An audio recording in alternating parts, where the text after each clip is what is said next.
The dive की इस खास चर्चा में बहुत बहुत स्वागत है।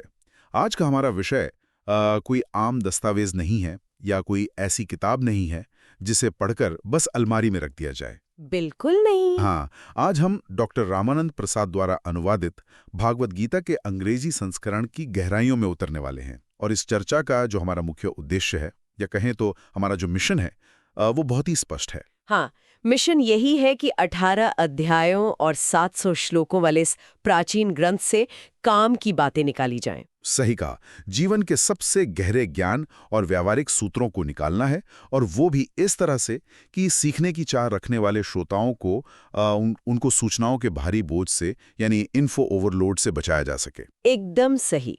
और उन्हें सीधे उन आहा मोमेंट्स तक ले जाया जाए जो जिंदगी को देखने का नजरिया ही बदल दें। लेकिन चर्चा शुरू करने से पहले मुझे एक बहुत ही रोचक और चौंकाने वाली बात करनी है, जो किताब की शुरुआत में ही देखने को मिलती है। उस तस्वीर के बारे में? हाँ, वही तस्वीर। सोर्स में एक तस्वीर साझा की गई है जिसमें भारत के प्रधानमंत्री नरेंद्र मोदी एक चीनी व्यक्ति को भगवत गीता भेंट कर रहे हैं। अब जरा इस तथ्य पर गौर कीजिए कि इस चीनी अनुवाद वाली गीता को चीन में 14,700 से भी ज्यादा 5 स्टार रिव्यू मिले हैं। 14,000 से ज्यादा? ये अपने आप में बहुत बड़ी बात है। और वहां इसके 12वें संस्करण की छपाई हुई है।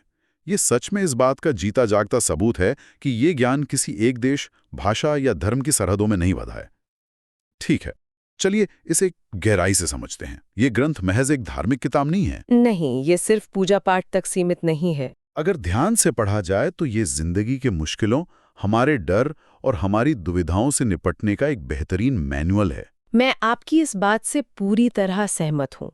ये धर्म, कर्म और आत्मज्ञान का एक ऐसा अनूठा तालमेल है जो आज के युग के जटिलताओं को सुलझाने में भी उतनी ही मदद कर सकता है। एक ऐसे गाइड जो हजारों साल पहले भी प्रासंगिक थी और आज भी है। तो चलिए सीधे उस दृश्य पर चलते हैं जहां से ये पूरा संवाद शुरू होता है। कुरुक्षेत्र का मैदान, युद्ध का बिगुल बजने ही वाला है। लेकिन किताब पढ़ते हुए मुझे जो सबसे दिलचस्प बात लगी वो ये थी कि यहाँ फोकस बाहर चल रहे युद्ध पर नहीं है। हाँ, असल युद्ध तो कहीं और चल रहा था।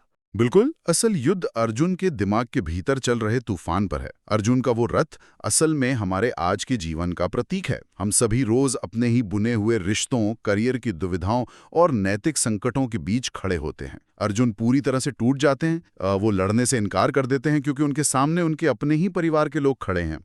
अगर हम इसे व्यापक परिप्रेक्ष्य से जोड़कर देखें तो अर्जुन की ये दुविधा केवल उस पौराणिक युद्ध के मैदान तक सीमित नहीं है। ये दरअसल एक यूनिवर्सल डिलेमा है। यूनिवर्सल डिलेमा यानी सार्वभौमिक दुविधा। सही कहा। जीवन में हर इंसान को कभी न कभी एक ऐसे दौराहे पर खड़ा होना पड़ता है जहां उसे अपनी जिम्मेदारी और अपनी भावनाओं के बीच किसी एक को चुनना होता है। अर्जुन का जो अवसाद है, जो उनकी घबराहट है, वो हम सबका अवसाद है। हम सब कभी ना कभी वैसा ही महसूस करते हैं। हाँ, जब हम सही और गलत के बीच फैसला नहीं कर पाते, जब हमें लगता है कि हमारे हर फैसले से किसी न किसी का नुकसान होगा, तब हम भी मानसिक रूप से अपने हथियार डाल देते हैं। और यहीं पर वो ज्ञान सामने आता है जो सीधे इंसान की पहचान और उसकी आत्मा की प्रकृति से जुड़ा है। दूसरे अध्याय में एक बहुत ही यादगार और सटीक उदाहरण दिया गया है। वो कपड़ों वाला उदाहरण? हाँ, वही। वहां कहा गया है कि जैसे इंसान अपने पुराने और फटे हुए कपड़े उतारकर नए कपड़े पहन लेता है, ठीक वैसे ही ये आत्मा अपनी पुरानी देह को छोड़कर नई देह धारण कर लेती है। ये उपमा सच में बहुत गहरी है। मुझे लगता है कि ये विचार सिर्फ मृत्यु के डर को खत्म नहीं करता, बल्कि ये जिंदगी में आने वाले बड़े बदलावों के डर को भी दूर करता है। आज के दौर में जब लोग अपनी नौकरी खो देते हैं या किसी रिश्ते से बाहर आते हैं तो उन्हें लगता है कि उनकी पूरी पहचान ही खत्म हो गई। पर ये श्लोक याद दिलाता है कि हमारा बाहरी आवरण बदल सकता है, परिस्थितियां बदल सकती हैं, लेकिन हमारी असली पहचान, हमारा जो मूल स्वरूप है, वो बदलता नहीं है। ये एक बहुत ही सुंदर नजरिया है। जब इंसान ये समझ जाता है कि उसकी असली पहचान ये बदलता हुआ शरीर या उसकी बाहरी उपलब्धियां नहीं है, तो जीवन की घटनाओं को देखने का उसका नजरिया पूरी तरह से बदल जाता है। वो थोड़ा डिटैच्ड हो जाता है। हाँ, वो चीजों से एक स्वस्थ दूरी, एक तरह का अलगाव या डिटैचमेंट बनाना सीख जाता है। और यहीं से कर्म की एक नई और बहुत ही व्यवहारिक समझ पैदा होती है। यहाँ आकर बात सच में बहुत दिलचस्प हो जाती है। कर्म योग की अवधारणा। हम सबने बचपन से सुना है कि कर्म करो, फल की चिंता मत करो। लेकिन डॉक्टर प्रसाद का अनुवाद इस निष्काम कर्म को जिस तरह से पेश करता है, वो सोचने पर मजबूर कर देता है। उन्होंने इसे बहुत स्पष्ट किया है। उसमें बताया गया है कि तुम्हारा अधिकार केवल अपना कर्तव्य निभाने पर है, उसके परिणामों पर तुम्हारा कोई नियंत्रण नहीं है। लेकिन यहाँ मुझे हमेशा से एक उलझन रही है, और मुझे यकीन है कि सुनने वाले कई लोगों के मन में भी ये सवाल आता होगा। कैसा सवाल? सवाल ये है कि अगर व्यावहारिक तौर पर सोचें, तो क्या ये आज के इस गलाकाट प्रतिस्पर्धी दौर में संभव है? अगर किसी इंसान को अपनी मेहनत के बदले प्रमोशन या किसी अच्छे नतीजे की चाह ही नहीं होगी, तो वो रात दिन मेहनत क्यों करेगा? क्या ये विचार इंसान को महत्वाकांक्षी होने से नहीं रोकता? ये एक बहुत ही स्वाभाविक और जरूरी सवाल है, और अनुवादक ने इस गलतफहमी को बहुत ही स्पष्ट तरीके से दूर किया है। लोग अक्सर सोचते हैं कि फल की इच्छा ना करने का मतलब है काम छोड़ देना या आलसी हो जाना। हाँ, लोग सन्यासी बनने की सोच लेते हैं। लेकिन तीसरा अध्याय में ये स्पष्ट किया गया है कि काम ना करना या इनएक्शन कोई विकल्प है ही नहीं। कोई भी इंसान एक पल के लिए भी कर्म किए बिना नहीं रह सकता, क्योंकि प्रकृति हमेशा हमसे कोई ना कोई काम करवाती ही है। यहाँ तक कि इस शरीर को जिंदा रखने के लिए भी सांस लेना, खाना खाना, ये सब कर्म ही तो है। बिल्कुल। तो अगर कर्म करना हमारी मजबूरी भी है और जिम्मेदारी भी, तो फिर समस्या कहाँ है? क्या महत्वाकांक्षा होना गलत है? महत्वाकांक्षा गलत नहीं है, लेकिन उस महत्वाकांक्षा का गुलाम बन जाना गलत है। असली समस्या है उस कर्म के पीछे छिपी हुई हमारी स्वार्थ भरी इच्छाएं, वासना और क्रोध। मतलब हम रिजल्ट से इतने बंध जाते हैं। हाँ, जब आप सिर्फ और सिर्फ परिणाम को भोगने की आसक्ति के साथ काम करते हैं, तो आप उस काम के नहीं बल्कि उस परिणाम के गुलाम बन जाते हैं। अगर नतीजा आपकी उम्मीद के मुताबिक नहीं आया, तो आप टूट जाएंगे। निष्काम कर्म का मतलब है कि आप अपनी पूरी ऊर्जा, अपना 100% उस काम में लगा दें, लेकिन उस काम के नतीजे को अपनी खुशी या अपने दुख का रिमोट कंट्रोल ना बनने दें। ये तो बहुत ही कमाल का नजरिया है। मतलब काम को एक बोझ की तरह नहीं बल्कि एक क्राफ्ट की तरह करना है।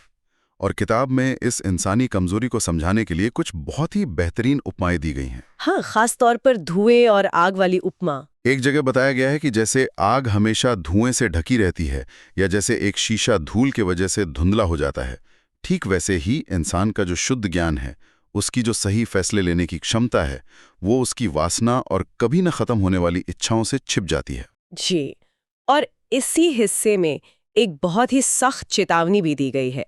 वासना, क्रोध और लालच, इन तीनों को नरक के द्वार बताया गया है। जब मैंने पहली बार नरक के द्वार पढ़ा, तो मुझे लगा कि शायद यहाँ किसी पौराणिक सजा की बात हो रही है, जहाँ मरने के बाद इंसान को खौलते हुए तेल में डाला जाता है। लेकिन ये अनुवाद उस भ्रांति को तोड़ता है। ये नष्ट होना या नरक में जाना कोई मरने के बाद की सजा नहीं है, बल्कि ये वो मानसिक पतन है जो हम रोजमर्रा के जीवन में अपने आसपास देखते हैं। एक साइकोलॉजिकल चेन रिएक्शन की तरह। एकदम सही कहा। ये एक बहुत ही तार्किक मनोवैज्ञानिक श्रृंखला है। जब हमारी कोई इच्छा या वासना पूरी नहीं होती, तो हमें क्रोध आता है। क्रोध से हमारी सोचने समझने की शक्ति, यानी हमारी बुद्धि का नाश होता है। हम सही और गलत का अंतर भूल जाते हैं। और जब बुद्धि भ्रष्ट हो जाए, तो इंसान का पतन निश्चित है। इसीलिए इन तीनों द्वारों से बचने के लिए अपनी इंद्रियों और अपने मन पर नियंत्रण करना सबसे जरूरी बताया गया है। मन के नियंत्रण की बात, जब हम इच्छाओं और वासना के जाल की बात करते हैं, तो जाहिर है ये सवाल उठता है कि ये इच्छाएं पैदा कहाँ से होती हैं, इनका केंद्र क्या है? हमारा अपना मन। और यहीं पर अनुवाद हमें इंसान के सबसे बड़े हथियार और सबसे बड़ी कमजोरी की तरफ ले जाता है। 6 अध्याय में मन को लेकर जो बात कही गई है वो बहुत ही गहरी है। जिसने मन को जीत लिया, उसके लिए मन से बेहतर कोई मित्र नहीं। लेकिन जिसका मन उसके काबू में नहीं है, वो मन ही उसका सबसे बड़ा शत्रु बन जाता है। मन की प्रकृति को समझना सच में सबसे मुश्किल काम है। बिल्कुल। एक जगह तो बहुत ही सुंदर और डरावने तरीके से कहा गया है कि एक अशांत और बेलगाम मन उस नाव की तरह है जिसे समुद्र में उठा तूफान अपने रास्ते से भटकाकर कहीं भी ले जाता है। आज के समय में ये तूफान हमारे आसपास मौजूद डिस्ट्रैक्शंस हैं। हमारी फोन की नोटिफिकेशंस, सोशल मीडिया, दूसरों की जिंदगी से अपनी तुलना करना, ये सब हमारे मन की नाव को रोज भटकाते हैं। और मन को इस तूफान से बचाने के लिए हमें ये समझना होगा कि हमारा मन काम कैसे करता है। यहीं गीता का मनोविज्ञान सबसे निखर कर सामने आता है। गीता प्रकृति के 3 गुणों सत्व, रजस और तमस का बहुत ही वैज्ञानिक और विस्तृत विश्लेषण पेश करती है। ये हिस्सा पढ़ते हुए मुझे लगा जैसे मैं कोई हजारों साल पुराना ग्रंथ नहीं बल्कि आज के दौर की कोई बेहतरीन सेल्फ हेल्प और साइकोलॉजी की किताब पढ़ रहा हूँ। हमारे विचार, हमारे काम, हमारे रिश्ते, यहाँ तक कि हमारी सफलता और असफलता भी इन्हीं 3 गुणों के मिश्रण से तय होती है। इन 3 गुणों को अगर हम आसान भाषा में समझे तो सत्वगुण ज्ञान, शांति और प्रकाश का प्रतीक है। और रजस गुण? रजस गुण अत्यधिक सक्रियता, लालसा, स्वार्थ और कभी न खत्म होने वाली दौड़ का प्रतीक है। और तमस गुण अज्ञानता, आलस्य, अंधकार और प्रमाद यानी सही गलत जानते हुए भी लापरवाही करने की स्थिति को दर्शाता है। और सबसे चौंकाने वाला तथ्य जो इस अनुवाद से निकलकर सामने आता है वो ये है कि ये 3 गुण केवल हमारे दार्शनिक विचारों या हमारे काम करने के तरीके तक सीमित नहीं है। ये हमारी छोटी छोटी आदतों, यहाँ तक कि हमारे खाने की पसंद को भी तय करते हैं। हाँ, भोजन और गुणों के बीच का संबंध 17वें अध्याय में बताया गया है, जो सच में अद्भुत है। ये गीता की सबसे व्यवहारिक शिक्षाओं में से एक है। हम जो खाते हैं वो केवल हमारे शरीर को नहीं बल्कि हमारे विचारों को भी बनाता है। बिल्कुल। अनुवादक ने साफ लिखा है कि जो लोग सात्विक प्रकृति के होते हैं वे ऐसा भोजन पसंद करते हैं जो रस युक्त हो, पौष्टिक हो और जो आयु और स्वास्थ्य को बढ़ाने वाला हो। लेकिन आज के तेज तर्रार कॉर्पोरेट कल्चर में जहां हर कोई एक अंधी दौड़ में शामिल है, हमें राजस गुण बहुत ज्यादा दिखने को मिलता है। सही पकड़ा आपने। और जो लोग राजसिक प्रकृति के होते हैं या जिन पर राजस गुण हावी होता है, उन्हें बहुत कड़वा, खट्टा, बहुत गरम या बहुत तीखा खाना पसंद आता है। ऐसे भोजन भले ही जीभ को थोड़ी देर के लिए उत्तेजित करें और अच्छे लगें, लेकिन अंततः शरीर में दुख, चिंता और बीमारियां ही पैदा करते हैं। ये निरंतर उत्तेजना की तलाश का सीधा नतीजा है। तो जब हम रात के 2 बजे नेटफ्लिक्स देखते हुए एक्स्ट्रा स्पाइसी नूडल्स या कोई भारी जंक फूड खा रहे होते हैं, तो असल में हम अपनी भूख नहीं मिटा रहे हैं, बल्कि अपने राजसिक या शायद तमासिक गुणों को ईंधन दे रहे हैं। तमासिक लोगों के बारे में लिखा है कि वे ऐसा भोजन पसंद करते हैं जो बासी हो, स्वाधीन हो या सड़ा हुआ हो। ये सुनकर शायद सुनने वालों को अपना अगला स्नैक चुनने से पहले 2 बार सोचना पड़े। ये कोई मजाक की बात नहीं है, ये एक बहुत बड़ा सेल्फ रिफ्लेक्शन टूल है। अगली बार जब किसी को बिना किसी वजह के बहुत ज्यादा तीखा खाने की लालसा हो या पूरा दिन आलस में पड़े रहने का मन करे, तो एक पल रुककर सोचा जा सकता है कि क्या मुझ पर राजस या तमस गुण हावी हो रहा है। जब हम इन 3 गुणों के प्रति जागरूक हो जाते हैं तो हम जानबूझकर अपने जीवन में सात्विक चीजों को बढ़ाने का प्रयास कर सकते हैं। लेकिन गीता की यात्रा केवल खुद को सुधारने या अपने खाने की आदतें बदलने तक नहीं रुकती। ये उससे कहीं आगे जाती है। ये हमें इस भौतिक दुनिया से उठाकर ब्रह्मांड के उस परम सत्य के साक्षात्कार तक ले जाती है। और वो साक्षात्कार हमें 11वें अध्याय के उस सबसे रोमांचक और अद्भुत दृश्य में देखने को मिलता है, विश्वरूप दर्शन। जब अर्जुन भगवान कृष्ण से उनका असली ब्रह्मांडीय रूप दिखाने की प्रार्थना करते हैं। और वो दृश्य मानव कल्पना की सभी सीमाओं को तोड़ देता है। अनुवाद में उसका वर्णन ऐसा है मानो आकाश में एक साथ हजारों सूर्य चमक उठे हों। उस एक रूप में अर्जुन को पूरा ब्रह्मांड, सारे देवता, ग्रह, नक्षत्र, भूत, भविष्य सब कुछ एक ही जगह नजर आता है। ये वर्णन पढ़ते हुए रोंगटे खड़े हो जाते हैं। यहाँ जो बात सबसे अधिक आकर्षित करती है वह है उस रूप की भयानकता। भगवान का रूप सिर्फ शांत, कोमल और सुंदर नहीं था जैसा अक्सर चित्रों में दिखाया जाता है। वो कुछ और ही था। वो समय और मृत्यु का भी रूप था। वो सृष्टि के निर्माण और विनाश का एक साथ होने वाला दर्शन था। हाँ, और उस डरावने दृश्य का बहुत ही स्पष्ट जिक्र अनुवादक ने किया है।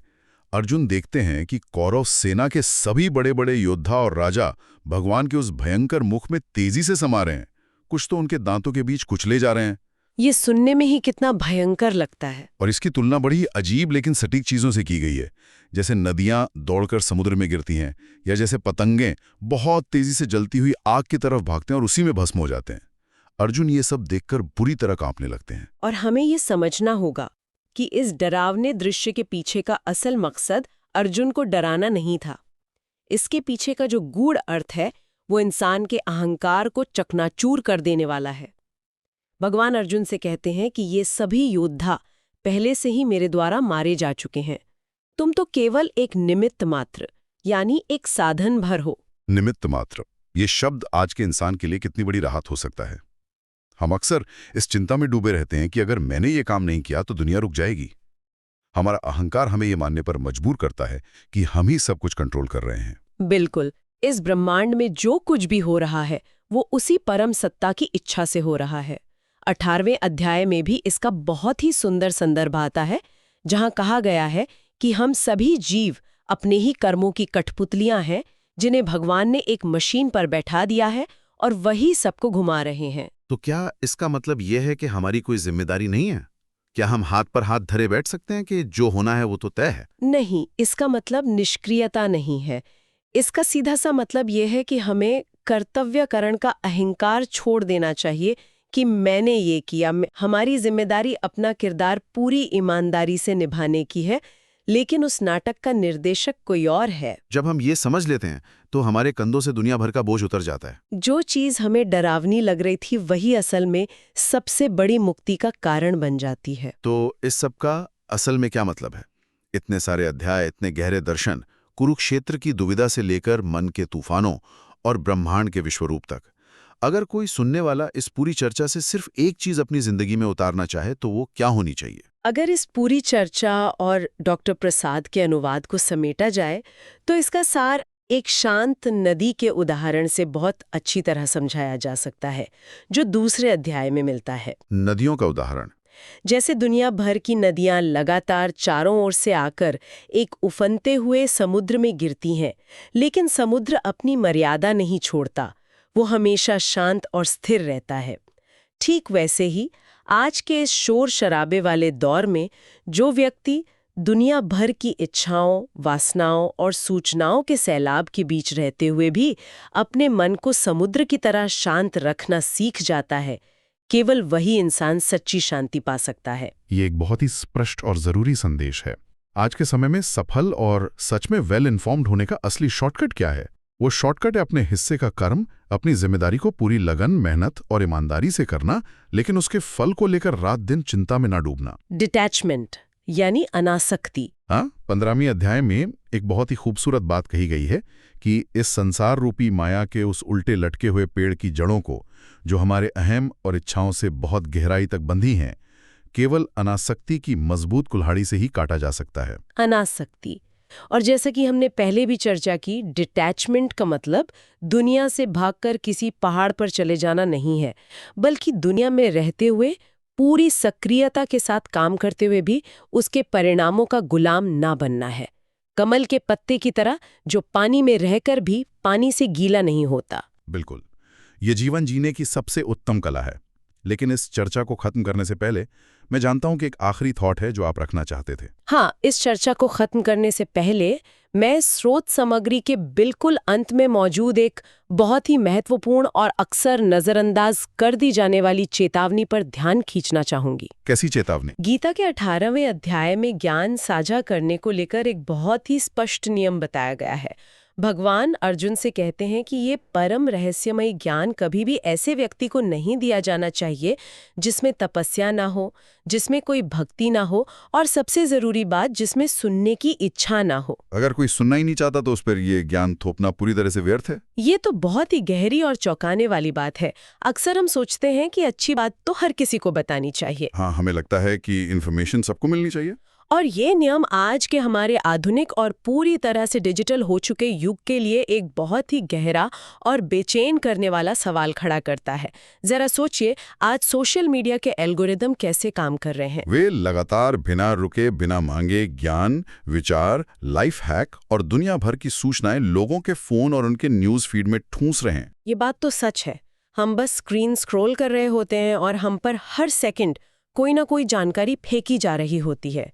कोई हमें बता रहा है कि हमें कैसे जीना चाहिए, क्या खाना चाहिए, कैसे सोचना चाहिए। तो सवाल ये उठता है कि क्या आज के इस दौर में, जहां हर कोई बिना मांगे ज्ञान बांटने को आतुर है, हम अनजाने में ज्ञान के सबसे प्राचीन और पवित्र नियम का उल्लंघन नहीं कर रहे हैं? जिस व्यक्ति में अभी खुद को बदलने की या कुछ नया सीखने की प्यास ही नहीं जगी है, क्या उसे जबरदस्ती दिया गया या उसकी फीड में थोपा गया ज्ञान कभी उसका असल में भला कर सकता है, या ये सिर्फ उसके दिमाग के मानसिक शोर और उसकी एंग्जाइटी को और बढ़ा रहा है? ये वाकई एक ऐसा विचार है जो लंबे समय तक हमारे साथ रहेगा। क्या ज्ञान की कद्र तभी होती है जब उसे पाने की सच्ची प्यास हो? क्या बिना मांगे दी गई सलाह और बिना इच्छा के दिया गया ज्ञान, चाहे वो कितना भी पवित्र क्यों ना हो, अपना महत्व खो देता है? ये एक ऐसा विचार उत्तेजक सवाल है जो हमें इस सूचना क्रांति के दौर में अपनी आदतों पर दोबारा विचार करने को मजबूर करता है। हम सबको इस पर विचार करना चाहिए।